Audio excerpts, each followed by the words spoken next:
Hello students, कैसे हैं आप सब।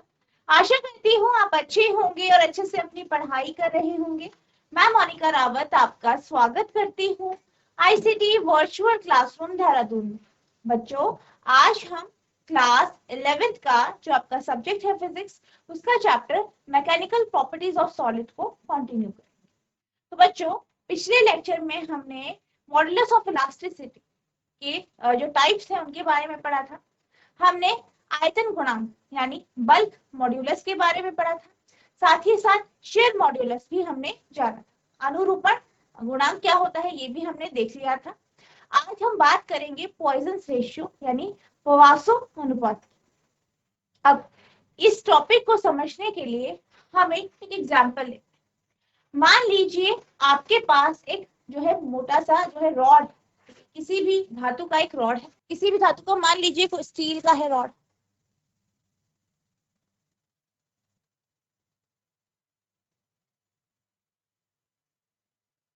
ठीक है, स्टील का रॉड।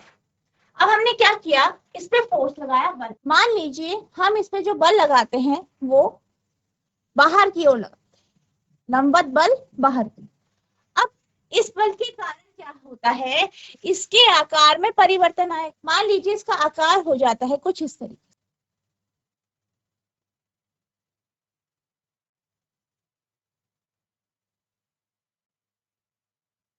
ठीक है, हमारे पास एक रॉड था। ठीक है, एक रॉड था, उस पर हमने बल लगाया। कैसा बल लगाया, बाहर की। ठीक है, बाहर की तरफ बल लगाया, खींचा उसे। खींचने के कारण क्या हुआ, उसकी लंबाई में परिवर्तन आया।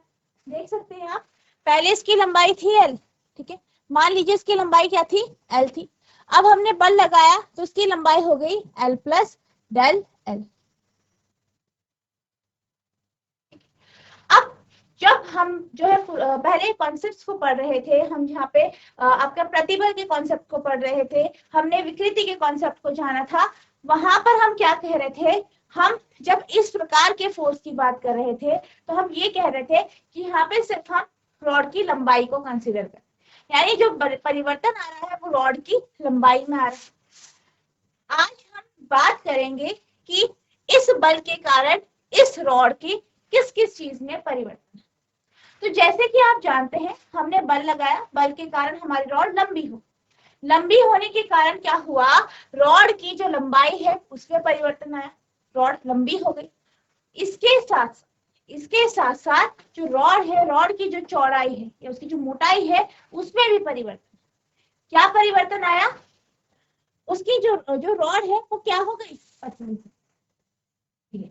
आप जब भी किसी भी चीज को, चाहे वो आपकी रॉड है, कोई भी मेटल की रॉड है, ठीक है, उसे खींचते हैं, कोई भी वस्तु खींचते हैं, तो आप ये देखते हैं कि खींचने के कारण लंबाई में परिवर्तन आता है, लंबाई बढ़ती है, पर साथ ही साथ उसकी चौड़ाई घटती। इसी तरीके से हम जो है यहाँ पे मान लीजिए इसका जो है रेडियस आर है, तो इसके जो चेंजेस आए वो आए आर माइनस डेल आर।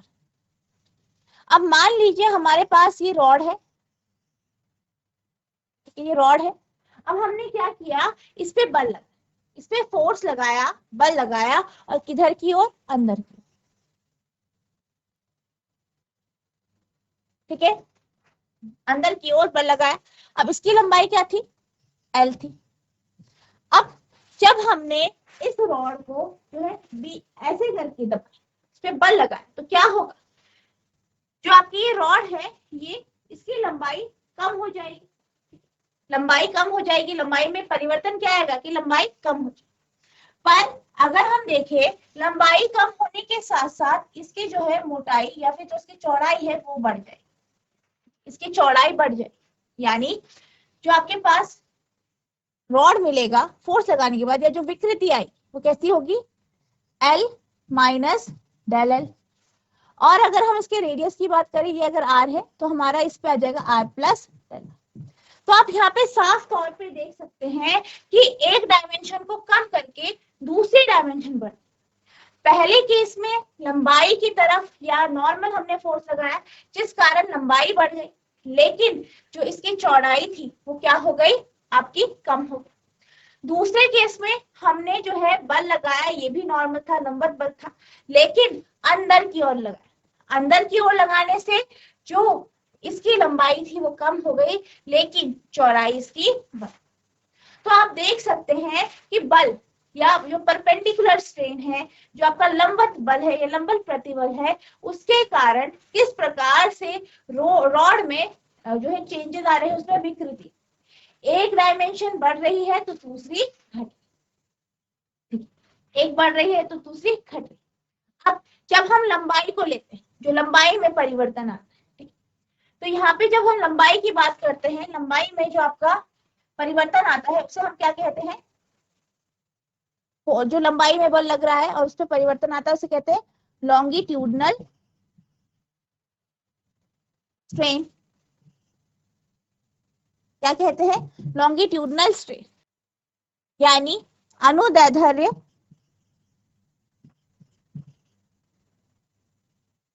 विकृति। ठीक है, अनुदैर्ध्य विकृति किसमें आती है, लंबाई में, लेंथ में। दोनों केसेस में जो लंबाई में परिवर्तन आ रहा है वही क्या है, अनुदैर्ध्य विकृति। अब इसके साथ साथ चौड़ाई में, ठीक है, चौड़ाई में आपका चेंजेस आ रहे हैं, उसको हम क्या कहते हैं, उस विकृति लैटी या लेटरल, ठीक है, लेटरल स्ट्रेन, यानी पार्श्विक विकृति। ठीक है, चौड़ाई में परिवर्तन लेटरल स्ट्रेन, लंबाई में जो परिवर्तन जो हो रहा है बल लगाने के कारण जो इसमें चेंजेस आ रहे हैं उसके क्या कहते हैं, अनुदैर्ध्य विकृति। और इसका ही लॉन्गिट्यूडनल स्ट्रेन और लैटिट्यूडनल या लेटरल स्ट्रेन, इसका जो रेशियो होता है, ठीक है, अनुदैर्ध्य विकृति और पार्श्विक विकृति जो होती है, इसका जो अनुपात होता है वही आपका पॉइसन्स रेशियो यानी पॉइसन अनुपात।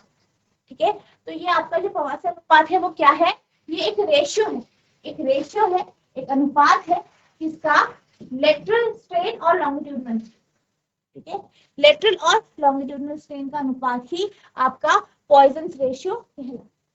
The strain perpendicular to the applied force is called lateral strain, यानी वह विकृति जो कि हम जो कि परपेंडिकुलर होती है, लंबवत होती है, उसी को हम क्या कहते हैं, लेटरल स्ट्रेन। और किसके लंबवत होती है, आपकी फोर्स के लंबवत, यानी बल जहां पे लगाया। अब यहाँ पे बल कहाँ लगाया जा रहा है, इस तरफ। ठीक है, और जो स्ट्रेन या विकृति आ रही है वो कहाँ पे आ रही है, इधर पे आ रही है। बल इधर लगाया जा रहा है, विकृति इधर। बल कहाँ लगाया जा रहा है, इधर, विकृति किधर आ रही है, इधर। तो दोनों क्या है आपस में, परपेंडिकुलर। ठीक है, तो वह विकृति जो बल, जिस दिशा में बल लगाया जाता है उसके लंबवत आती है, उसे हम लेटरल स्ट्रेन कहते हैं। Simon Poisson pointed out that within the elastic limit, lateral strain is directly perpendicular to the longitudinal strain. अब क्या हुआ, जो साइमन थे, ठीक है, साइमन पॉइसन थे, उन्होंने क्या कहा, उन्होंने ये कहा कि इलास्टिक लिमिट, ठीक है, एक इलास्टिक लिमिट है, वहां तक जो आपका लेटरल स्ट्रेन होता है वो लॉन्गिट्यूडनल स्ट्रेन, ठीक है, लेटरल स्ट्रेन लॉन्गिट्यूडनल स्ट्रेन की क्या होता है, डायरेक्टली प्रोपोर्शनल होता है। यानी कि जो आपका पार्श्विक विकृति है और जो आपका अनुदैर्ध्य विकृति है, ये आपस में क्या होते हैं, प्रोपोर्शनल होते हैं, समानुपाती होते हैं। यानी अगर एक बढ़ता है तो दूसरा आपका जो है उसी के साथ चेंज हो, ये दोनों में साथ में चेंज है। The ratio of lateral strain to the longitudinal strain in stretch wire is called Poisson's ratio. और यही रेशियो, यही अनुपात जो कि लेटरल स्ट्रेन और लॉन्गिट्यूडनल स्ट्रेन के बीच में होता है, इसी को हम पॉइसन्स रेशियो कहते हैं। प्रयुक्त बल के लंबवत दिशा में होने वाली विकृति को पार्श्विक विकृति कहते हैं। सिमोन पासे ने यह निर्धारित किया था कि प्रत्यस्थ सीमा में पार्श्विक विकृति अनुदैर्ध्य विकृति के समानुपाती होती। किसी तानित तार में पार्श्विक विकृति तथा अनुदैर्ध्य विकृति का अनुपात वासी अनुपात कहलाता है। ठीक है, अब यहाँ पे भी आप देख सकते हैं, जैसे अभी हमने बात की थी, हमने क्या किया, हमने एक रॉड लिया था, उस पर बल लगा, फोर्स लगाया। फोर्स कैसे लगाया, बाहर की ओर लगाया, तो क्या हुआ, जो आपकी रॉड थी उसकी जो चौड़ाई है उसमें परिवर्तन आया, लंबाई के साथ साथ चौड़ाई में भी परिवर्तन देखा गया, लंबाई बढ़ी, चौड़ाई घटी। फिर हमने क्या किया, बल लगाया, किस ओर, अंदर की, अंदर की ओर बल लगाने से क्या हुआ, लंबाई घटी, चौड़ाई बढ़ी।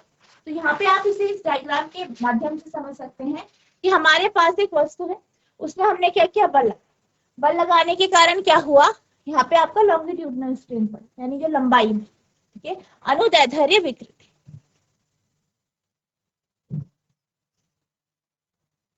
ठीक है।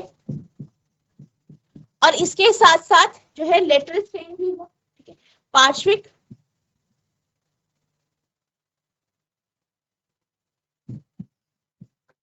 विकृति, जिसके कारण क्या हुआ, आपकी जो वस्तु है वो पतली, और इन्हीं दोनों का जो रेशियो होता है, यानी लेटरल और लॉन्गिट्यूडिनल स्ट्रेन का जो रेशियो है वही पॉइसन रेशियो कहलाता। अब हम यहाँ पे कुछ इसकी क्वालिटीज देख लेते हैं। पहला है सिंबल, इसको हम न्यू से, ठीक है, ये म्यू से या न्यू से रिप्रेजेंट करते हैं, ठीक है। फॉर्मूला क्या होता है, minus lateral strain upon longitudinal. अब यहाँ पे जो है आपका माइनस साइन लगता है, माइनस साइन क्यों लगता है, क्योंकि पॉइजन रेशियो हमेशा पॉजिटिव होता है, पॉजिटिव होता है। और यहाँ पे जैसे कि हमने दो एग्जांपल देखे, दो तरीके से बलों को लगते हुए देखा, और जो है आपकी जो रॉड थी उसके डायमेंशन में परिवर्तन देखे। हमने ये देखा कि जब एक डायमेंशन, एक विमा को बढ़ाया जाता है तो दूसरी विमा क्या हो जाती है, घटती है। यानी यहाँ पे क्या होगा, अगर हम लेटरल स्ट्रेन की बात करें तो जैसे कि हम यहाँ पे बात कर रहे थे, लेटरल स्ट्रेन की बात कर रहे थे, तो मान लीजिए इसको हम इस एग्जाम्पल के माध्यम से समझ सकते हैं कि जैसे हमने अभी बात करी थी कि हमारे पास एक रॉड है, ठीक है, इस पे हमने बल लगाया, फोर्स लगाया, तो क्या हुआ, रॉड आपकी लंबी हो गई, ठीक है। पहले इसकी लंबाई थी एल, अब इसकी हो गई एल प्लस डेल एल, ठीक है। चौड़ाई की बात करें, पहले इसका रेडियस आर था, अब क्या हो गया, आर माइनस डेल आर, ठीक है। अब अगर हम पॉइसन रेशियो की बात करें इस केस, ठीक है, पहले हम इस केस को लेते हैं, पॉइसन रेशियो की बात करें, लेटरल स्ट्रेन यानी पार्श्विक विकृति, क्या होगा, लेटरल स्ट्रेन में आपका क्या होता है, change in dimension upon original dimension, यानी जो डायमेंशन में या इसमें जो चौड़ाई में बदलाव आ रहा है और उसके नीचे आएगा आपका ओरिजिनल, ठीक है। तो यहाँ पे क्या बदलाव आ रहा है आपका, पहले कितनी थी, आर थी, ठीक है, तो आर माइनस डेल आर, ये कब था, बाद में, माइनस आर अपॉन, ठीक है, पहले कितनी थी ओरिजिनल, आर था, ये आपका क्या हो गया, पार्श्विक विकृति। इसी तरीके से अगर हम बात करें लॉन्गिट्यूडनल स्ट्रेन यानी अनुदैर्ध्य विकृति की,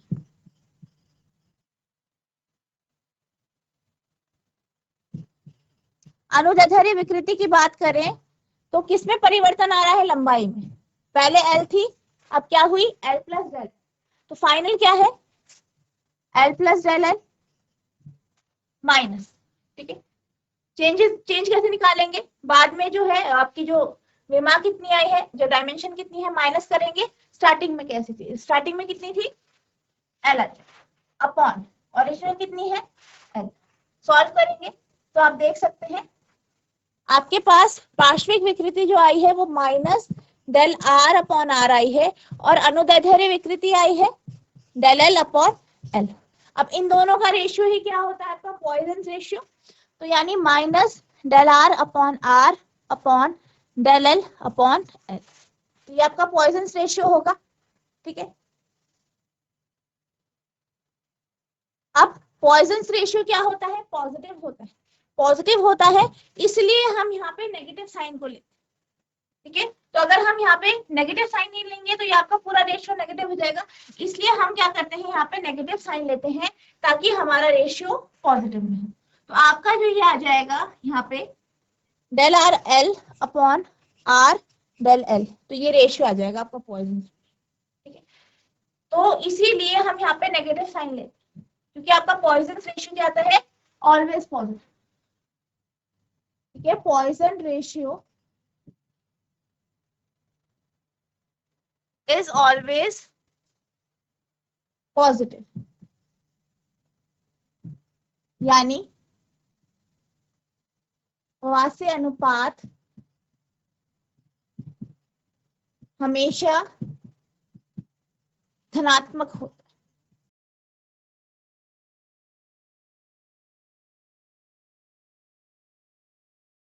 ठीक है। तो इस तरीके से ये आपका होता है, ठीक है। ये हमने केस देखा नेगेटिव में आया। इसी तरीके से अगर हम दूसरा केस देखें, दूसरा केस यानी दूसरे केस में भी देख लेते हैं ऐसे। अब हमने बल लगाया, बल कैसे लगाया, अंदर की, तो क्या होगा, आकार में परिवर्तन आएगा। पहले एल लंबाई थी, अब क्या हो जाएगी, एल माइनस डेल एल। चौड़ाई की बात करें, ज्यादा हो जाएगी, पहले आर थी फिर हो जाएगी आर प्लस डेल आर, ठीक है। तो यहाँ पार्श्विक विकृति आ जाएगी, फाइनल कितना है, आर प्लस डेल आर। जो है शुरुआत में क्या थी, आर थी, नीचे क्या आएगा आपका आर, जो आपकी प्रारंभिक जो उसकी विमा थी या डायमेंशन। सॉल्व करेंगे तो हमारे पास क्या जाएगा, del R upon R, del R upon R, ठीक है।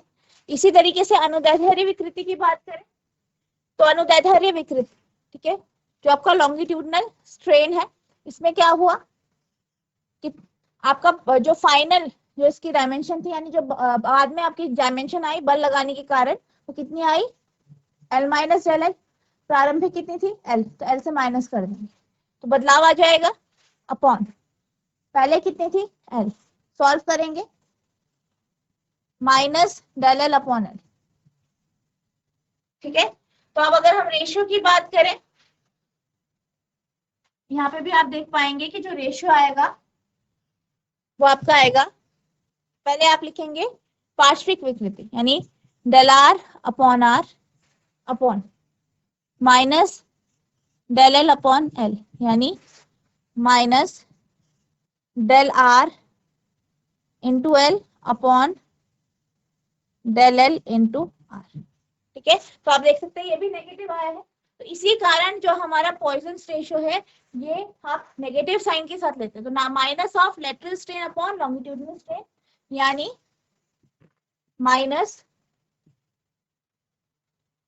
पार्श्विक विकृति बटा अनुदैर्ध्य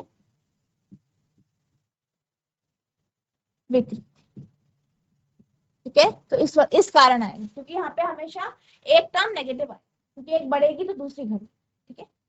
नेक्स्ट है रेंज की, अगर हम बात करें इसकी रेंज कितनी होती है, -1 से +5।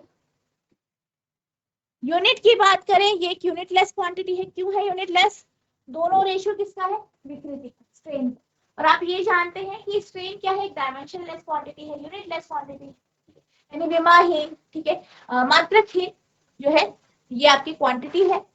तो इसलिए आपका जो पॉइजन रेशियो होता है ये यूनिट लेस है, ठीक है। नेक्स्ट है आपका स्केलर वेक्टर, स्केलर है या वेक्टर क्वांटिटी है, ये एक स्केलर क्वांटिटी है यानी अदिश राशि,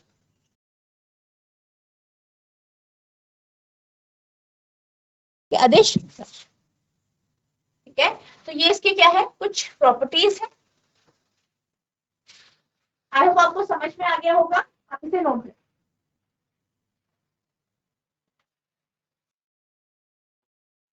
अब आपका जो है हम क्वेश्चन की ओर चलते हैं, तो आपका आज का क्वेश्चन है, a steel wire of length 4.7 meter and cross sectional area 3.0 into 10 raised to minus 5 square meter stretched by the same amount as a copper wire of length 3.5 meter and cross sectional area 4.0 into 10 raised to minus 5 meter square. Under a given क्या कहा गया है कि आपके पास क्या है, एक wire तार है, किसकी, स्टील, इस तार की लंबाई 4.7 मीटर है और इसका अनुप्रस्थ काट का अगर एरिया देखें तो कितना है, 3 इंटू 10⁻⁵ मीटर स्क्वायर। अब इसे क्या किया गया, खींचा गया, जिस फोर्स से इसे खींचा गया उसी बल के साथ जो है एक कॉपर की यानी तांबे की तार को भी खींचा गया। इस तांबे की तार की लंबाई 3.5 मीटर थी और इसका cross sectional area 4.0 into 10⁻⁵ metre square था। दोनों में एक ही बल लगाया गया है, सेम फोर्स या सेम बल से इसे खींचा गया। What is the ratio of Young's modulus of steel to that of copper, यानी आपको ये बताना है कि स्टील और कॉपर के यंग मॉड्यूलस का रेशियो क्या है। 4.7 मीटर लंबे व 3.0 इंटू 10⁻⁵ मीटर स्क्वायर अनुप्रस्थ काट के स्टील की तार तथा 3.5 मीटर लंबे व 4.0 इंटू 10⁻⁵ मीटर स्क्वायर अनुप्रस्थ काट के तांबे की तार पर दिए गए समान परिमाण के भारों को लटकाने पर उनकी लंबाइयों में समान वृद्धि होती है। स्टील तथा तांबे के यंग प्रत्यस्थता गुणांक में क्या अनुपात है। ठीक है, तो यहाँ पे आपके पास दो तारें दी गई हैं, दोनों की लंबाई दी गई है, दोनों की चौड़ाई या क्रॉस सेक्शनल एरिया दिया गया है। आपको जो है यहाँ पे बल भी बराबर है, तो यहाँ पे आपको y का मान निकालना है या y का रेशियो निकालना है। तो सबसे पहले जो इंफॉर्मेशन दी गई है उसे नोट कर लेते हैं। तो आपको क्या दिया गया है, स्टील की तार की लंबाई, ठीक है, इसमें L1 ले लेते हैं। तो आप लिखेंगे late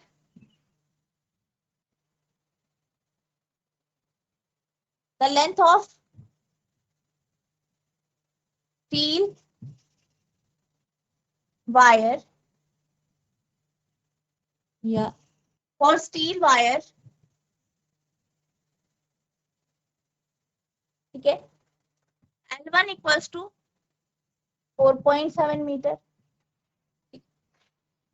A1 equals to 3.0 into 10⁻⁵ metre square, ठीक है। और यंग मॉड्यूलस क्या ले लेते हैं हम,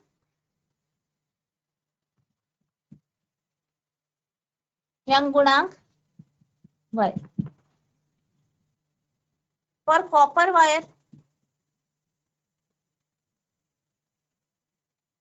L2 बराबर ले लेते हैं 3.5 मीटर, A2 है आपका 4.0 इंटू 10⁻⁵ मीटर स्क्वायर। और यंग मॉड्यूलस क्या ले लेते हैं, यंग गुणांक y,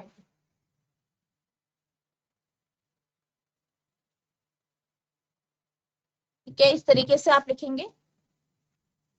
अब एक और चीज आपको ध्यान रखनी है, यहाँ पे क्या लिखा है, stretches by the same amount, यानी दोनों में जो लंबाई का अंतर है, क्योंकि यहाँ पे आप जानते हैं हम यहाँ पे लॉन्गिट्यूडनल या नॉर्मल स्ट्रेच की बात, यानी जो बल लग रहा है वो बेसिकली लंबवत लग रहा है। तो यहाँ पे जो आएगा आपका चेंज आएगा वो डेल एल आएगा, और दोनों केसेस में जो चेंजेस है वो डेल एल है, ठीक है, बराबर है डेल एल।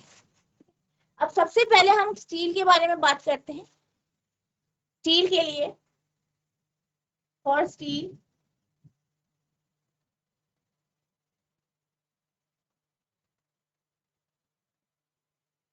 स्टील की तार के लिए,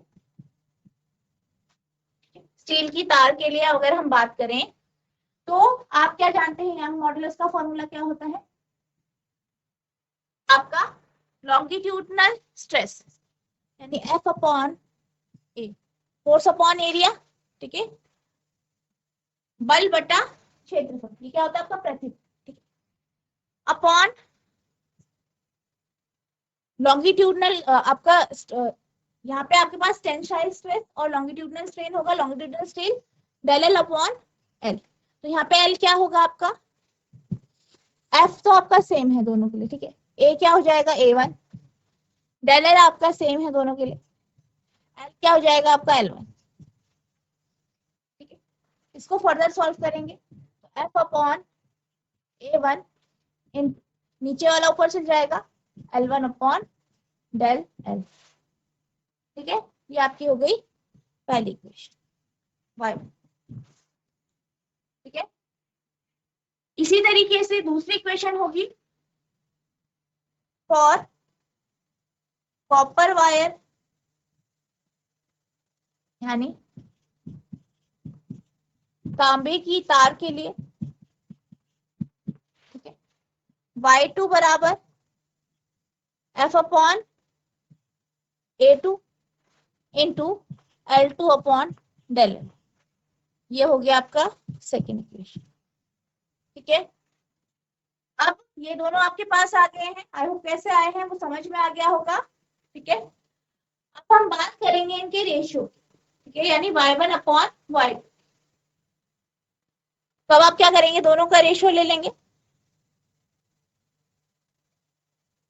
1 डिवाइड बाई 2, यानी y1 upon y2 equals f upon a1 into L1 upon del L into f upon a2 into L2 upon, यहाँ पे डिवाइड है, डिवाइड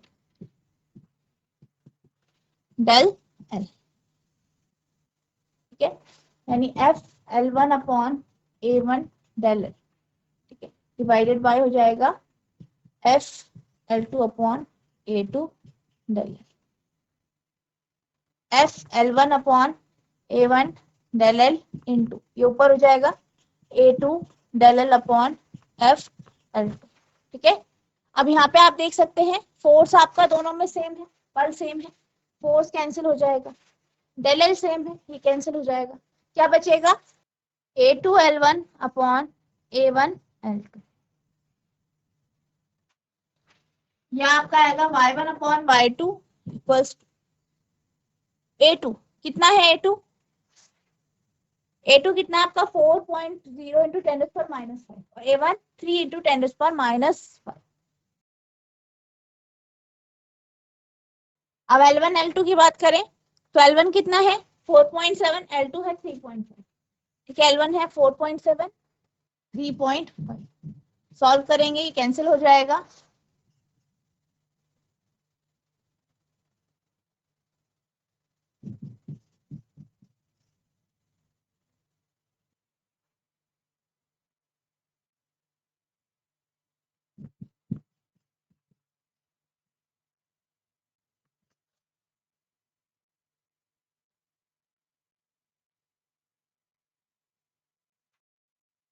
ये तो आपका जो रेशियो आ जाएगा वही आ जाएगा y1:y2 इक्वल्स टू 188:10। ये आपका आंसर है। ठीक है, नोट करें। तो बच्चों आज हमने जो आपका चैप्टर है मैकेनिकल प्रॉपर्टीज ऑफ सॉलिड इसे कंप्लीट कर लिया है। आई होप आपको ये जो है चैप्टर समझ में आया होगा। साथ ही साथ हमने कुछ क्वेश्चंस डिस्कस किए हैं, ये भी आपको अच्छे से समझ में आ गए होंगे। आपको क्या करना है, ये पूरे चैप्टर को रिवाइज करना है, साथ ही साथ जितने भी इसके न्यूमेरिकल्स हैं उन्हें करने की कोशिश करनी है। अगर आपको कोई भी डाउट होता है तो नेक्स्ट लेक्चर में आप पूछ सकते हैं। तो बच्चों आज के लिए बस इतना ही, मिलते हैं अब नेक्स्ट सेशन में, तब तक के लिए thank you and have a nice day.